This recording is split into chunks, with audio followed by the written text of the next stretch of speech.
Believe it or not, that familiar sound was almost never heard in Downeast, Maine, because railroad service to the area almost never happened.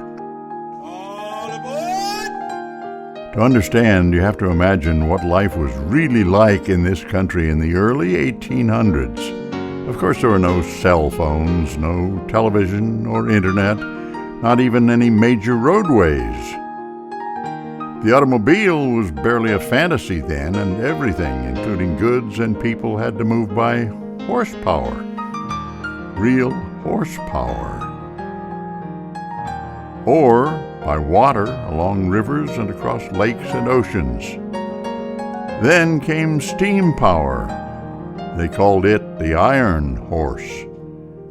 With steam-powered trains, people and goods could be moved over land far and fast. Railroads changed lives and communities wherever the lines went. But Downeast, Maine was, well, sort of left out. Commercial life nearly stopped in a Maine winter, and families and businesses had to just hunker down. Everything was stockpiled in advance, and businesses that usually sent goods out of Maine pretty much went dormant because there was no practical way to transport goods once winter set in. Even Maine's largest industry at the time, timber, was nearly paralyzed. But with railroads, the potential was endless.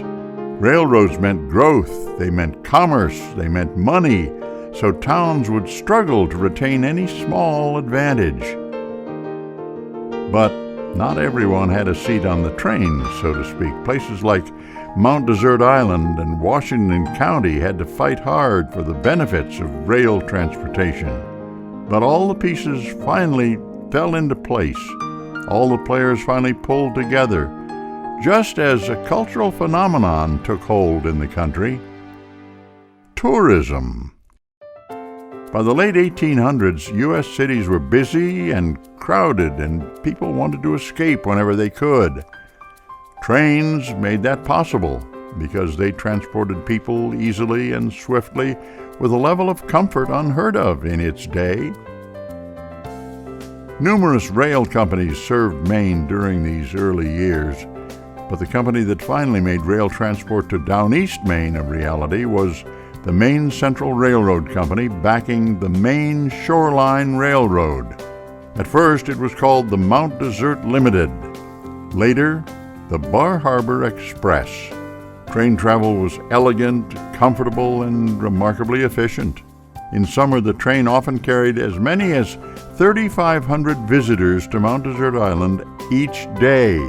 That number rivals the traffic we see today from cruise ships that routinely dock at Bar Harbor. But by the late 1920s, automobiles were all the rage, handling most of the travel on and off Mount Desert Island.